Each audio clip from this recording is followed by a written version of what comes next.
there. I'm Cindy Linden, and this is the Cook Along Podcast. We're going to do something today that I try not to do. Sometimes. It just seems like good policy to me that if you're trying a new recipe, you should try it the way it was written first, because it was probably written that way for a reason. But I often look at a recipe and think, well, yeah, I can see how that's going to be, and what if it was better from the outset? So today, I am doing a recipe from Taste of Home called Cinnamon Swirl Quick Bread. It's a quick bread, like, banana bread, that kind of thing. But it's just sort of a plain, sweet, yellow kind of bread with no particular personality to it. And it has a cinnamon sugar swirl in the middle of it. And then a kind of a simple powdered sugar drizzle on the top. The picture looks good. The idea seems good. I started to pull out the ingredients to do it. And then I realized that the only flavoring in this is the cinnamon swirl. And my first thought was, if I was going to make cinnamon rolls, what ingredients would I use? And my second thought was, once I had that filling, the ripple, would I want just plain unflavored sweetbread around that? And while you could certainly do that, it seems a waste of cake batter to me to do that. Why not throw some things in? So in my very first try on this recipe, we are going to change it up and hope that we don't regret it later.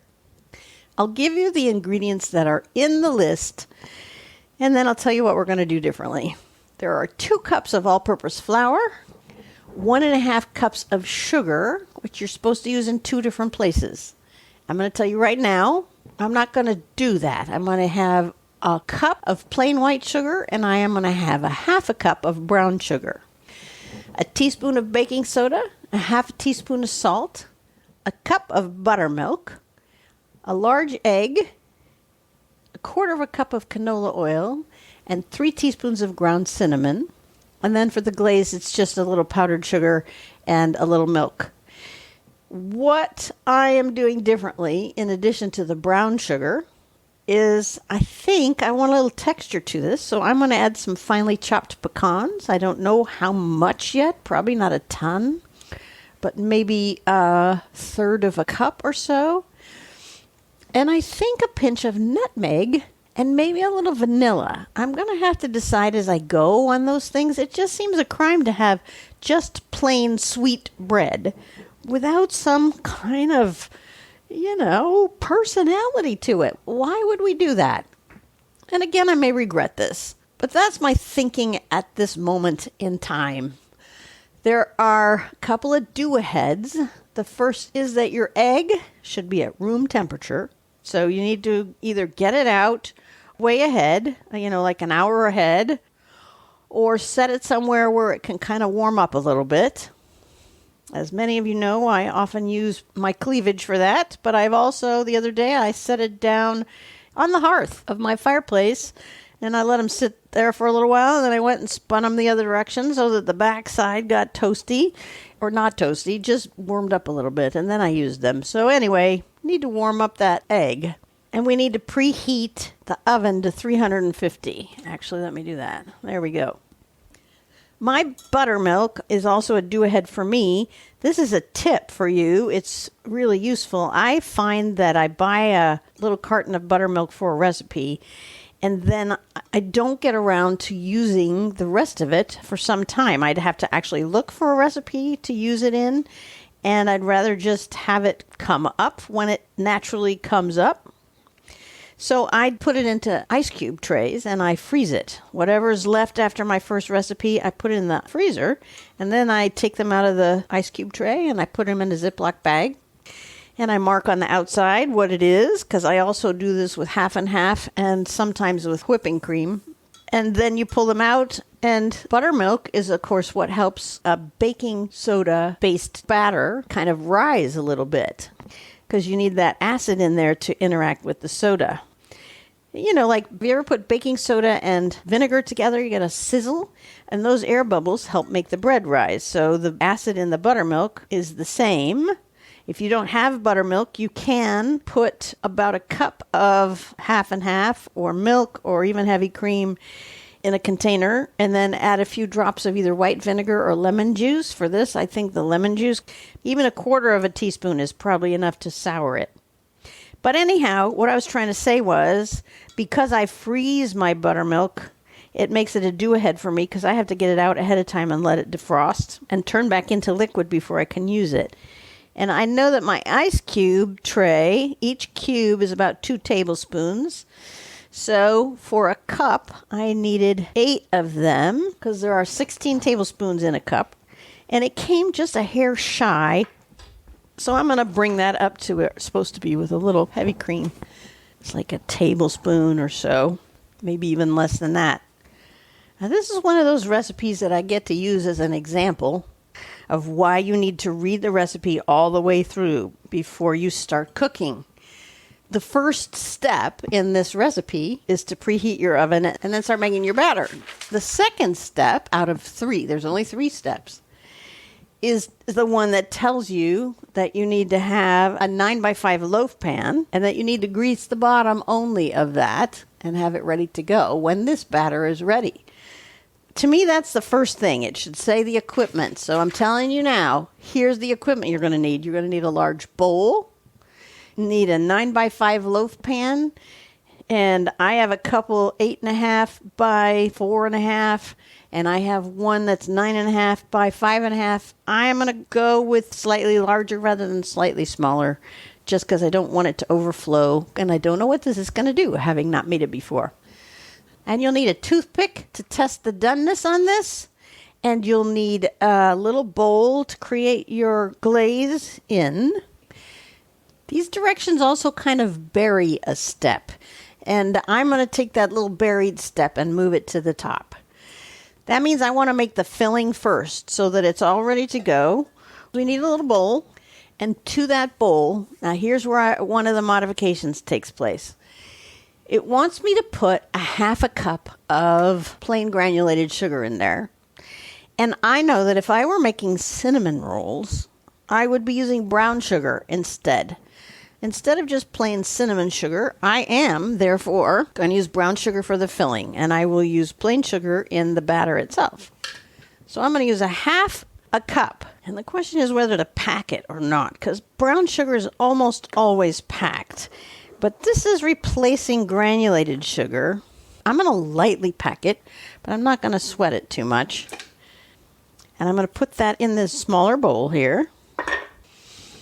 And to that, I'm going to add 3 teaspoons of ground cinnamon. Effectively, that's a tablespoon. I don't know why they didn't just say that. 3 teaspoons ground cinnamon. Well, there's 3 teaspoons in a tablespoon. So I am just going to use my tablespoon measure. It's not a big deal either way. There's just this feeling of, well, I know that that's a tablespoon, so I'm going to use a tablespoon because I'm so smarter. I'm smarter than they are. That's really what this is about. I'm sad to admit it. And now comes the next modification. I have a bag of pecan pieces, and I am going to measure out, I think, 1/3 of a cup of these. I hope this is not too many. Yep, that's too many. All right, I'm going to pour those back in the bag, and we're going to try 1/4 of a cup instead.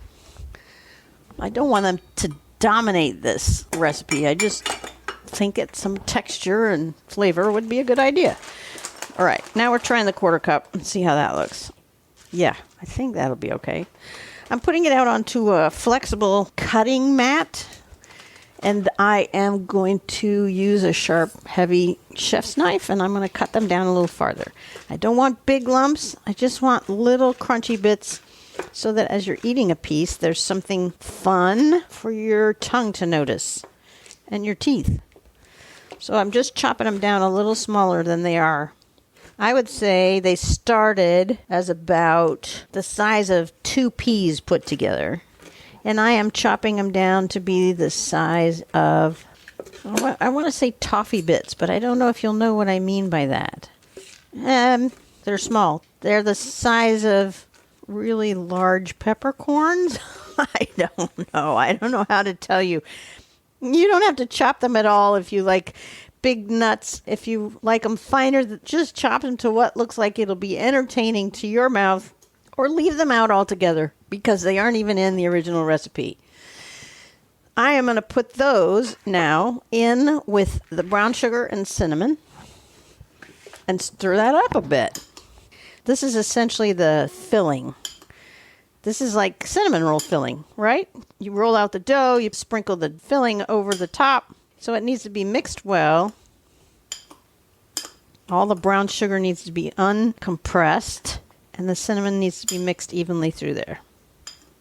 So that to me is the second step. The first would have been turning on the oven, which they do have as step 1. This is buried at the end of step 2. I'm now moving that to step 1. It's obnoxious when you have cooked a lot and you start feeling like you know better than what the recipe says. It really, I'm sure, is obnoxious. Now I'm going to grease my pan, and it says bottom only, and I'm going to take them at their word. I'm just spraying it with a little canola oil. Done. And now we make the batter.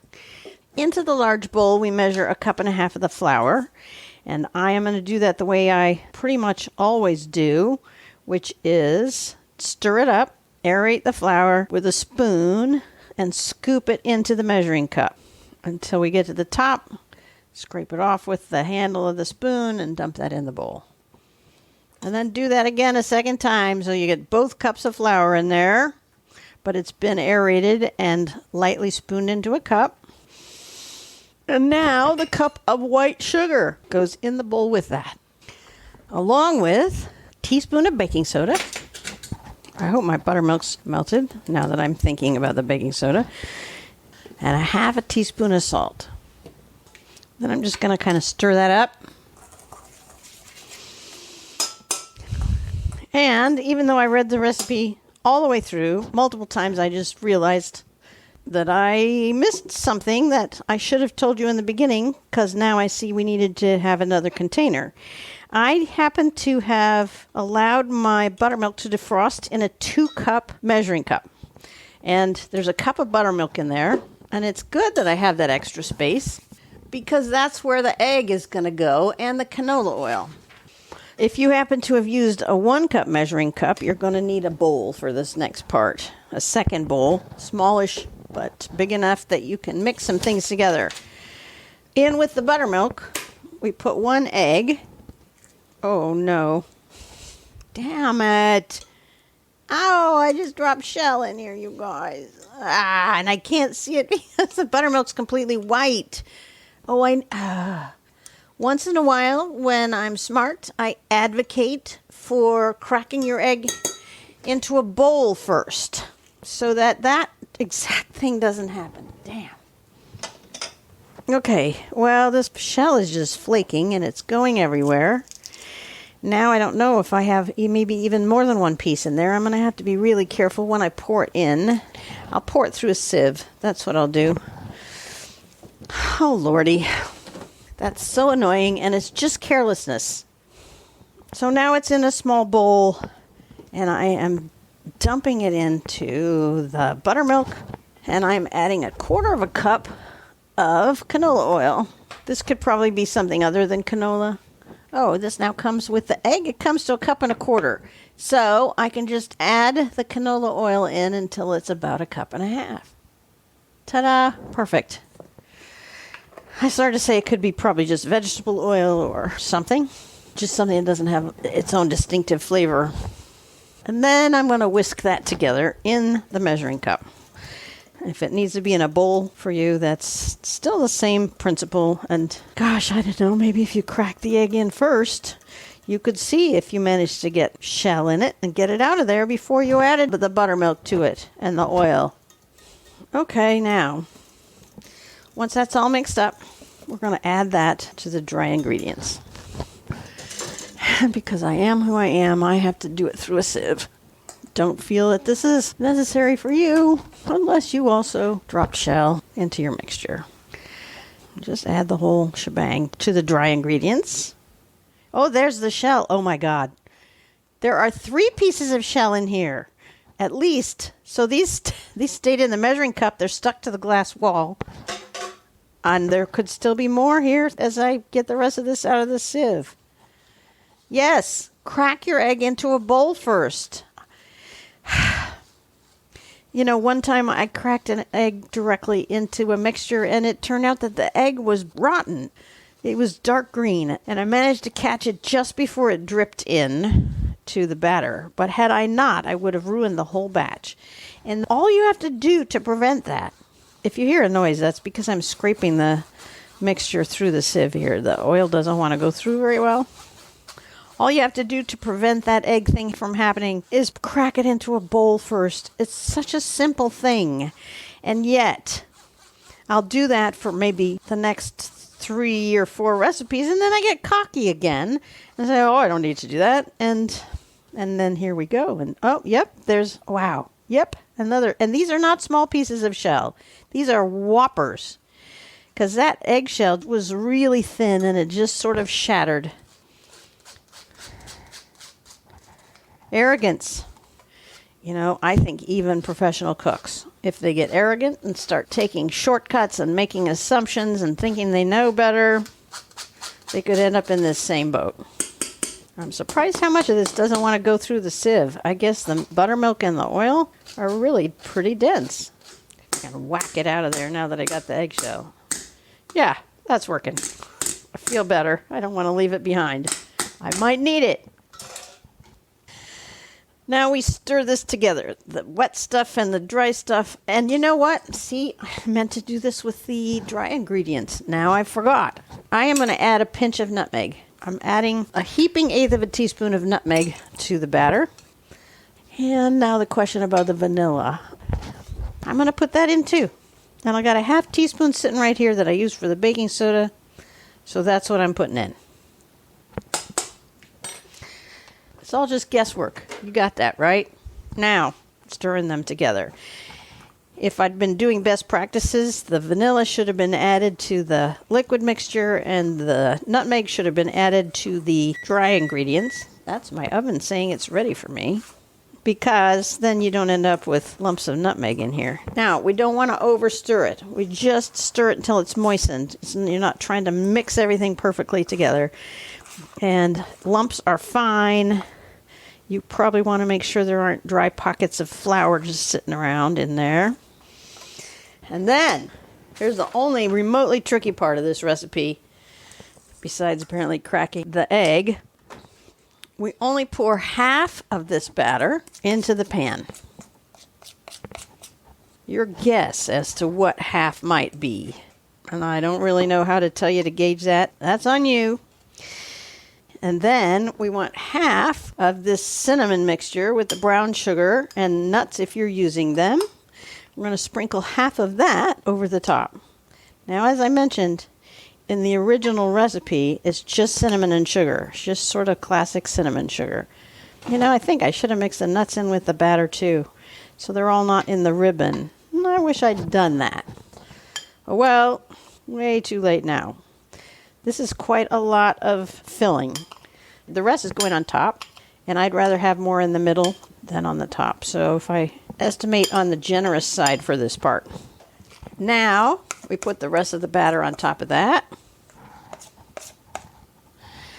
And I'm using a spoon instead of a silicone spatula, which I'm going to regret here in a minute because I can't get everything out. I think maybe I put too much batter in the bottom. There's not as much here to put on top as I expected, which means I'm definitely going to get my spatula out so that I can be sure I get all of this batter on the top, just in case, again, I might need it. Maybe it's because my pan is just a hair bigger than they suggested. Seems like this isn't enough batter, because what we're trying to do, of course, is completely cover that first layer of stuff, right? So that's going to take a little spreading out, and it would have been better if that first layer of filling was down a little toward the bottom a little further. Yeah, I can't really even get this batter to cover. What's here? It looked like half at the time. Now the remaining cinnamon sugar stuff goes on top. And this would be where it's different to have it be just plain cinnamon sugar. But I have faith that my intuitions here are going to produce a good result.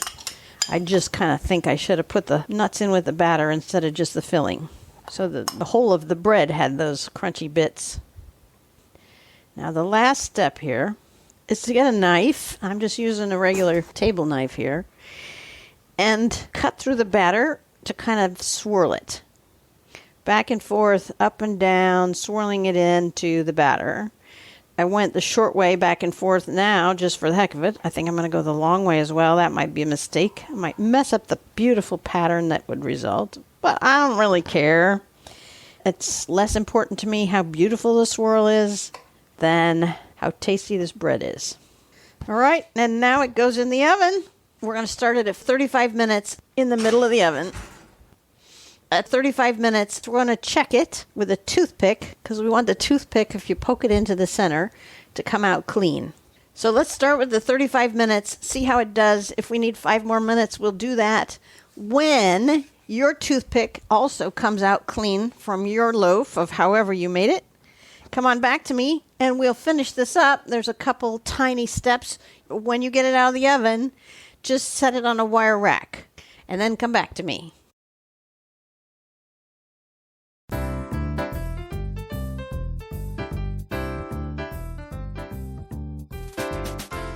Well, that was interesting. My cinnamon swirl quick bread has been out of my oven for 10 minutes now, but I ended up cooking it for 50 minutes because when you stick a toothpick in it, it comes out goopy because it's hitting that filling. It's hard to find a place where you think there might not be filling. When I finally managed to get a toothpick that was sort of clean, it still had sprinkles of cinnamon and sugar on it. I decided that wasn't batter, but my first couple of times when I stuck it in, it came out with what I think was the filling gooped all over it. But I didn't know, so I might have overcooked it, but I left it in there for an extra 5 minutes. Now, what we want to do is run a table knife around the edge, just gently. You don't want to destroy the nice edges if you have them. Just separate it gently from the sides of the pan. Because what we're going to do is dump this out. If you think yours isn't stuck to the sides at all, I think you might be surprised. But you can always just try. If it doesn't come out, you can go back to the knife. Now I'm going to flip this over onto the cooling rack. And all the topping just fell off. And now I'm going to flip it back over right side up. Oh, don't do that. Well, it all just fell apart. I'm going to see if I can put it back together, because I think it should have a picture for you. Yeah, it's kind of all over the place. And I'm not sure it's done even now. Isn't that interesting? It's a little doughy. So I think I'm going to leave it. It's still hot enough probably that it'll continue to cook a little bit. I'm going to sprinkle the rest of this topping that just came off back over the top. Try to fill in the hole I just made. And while I'm hoping it'll cook just a tiny bit more, let's make the glaze. It seems like it shouldn't need a glaze, but we're going to use a glaze anyway. So in a tiny bowl, in a small bowl, put 1/4 cup of powdered sugar. And then if you have 2% milk, that's what this recipe suggests. I don't have any 2% milk. I have heavy cream though, so that's what I'm going to use. And we're going to start by adding a tablespoon of milk or cream, whatever you're using, to the powdered sugar and then stir it up. What we don't want to do is get it too thin. And if you add a whole bunch of milk at the same time, you'll be surprised how thin it gets and how quickly it does that. At 1 tablespoon of cream, it's kind of thick, but it's still really runny. I'm not sure I want it any thinner than that. I'll put in a couple more drips just for good measure, but I think it's not going to even need 1.5 for mine. You can go up to 2. If you like your glaze thinner, keep adding the milk just a tiny bit at a time until you get the consistency that you think you want. And then what I think I'm going to do is put a piece of parchment paper down on the cutting board that I'm using to cool it. And then put the loaf, which is still on the cooling rack, put that whole contraption over the top of the parchment paper. And then, of course, the last step is to drizzle this treat with the glaze. Just use a spoon and kind of drizzle it over the top. Try not to get too much all in one place. The heat of this loaf is going to continue to melt the glaze. Just know that. If you want it not to melt at all, you want to wait a little bit. I may do some now and some later. See what we get. You probably want to let it cool completely before you try to cut it, or else you're just going to squish it and it's going to crumble. And then you can slice it and enjoy it. And we'll see how my modifications changed it from just cinnamon bread to cinnamon, pecan, brown sugar, vanilla, nutmeg bread. This would obviously be good for breakfast or tea, if you do tea. I think it could be served for dessert because I think it's going to be pretty rich, but I won't know that until we try it. If you wanted to serve it with scrambled eggs, you could find my method for scrambling eggs on thecookalongpodcast.com. And it's called Scrambled Eggs My Way. If you wanted to serve it with some other tasty sweet treats for a holiday breakfast or brunch or something, you can find a lot of fun things on my website. Please tell one person today that you listen to the Cook Along podcast. Word of mouth is my only real advertising. Reach out to me if you have questions or comments. Please feel free to leave comments and questions on my website, either on the specific recipe or on the Contact Me page. Look for pictures of the process and the final product. And until next time, happy cooking!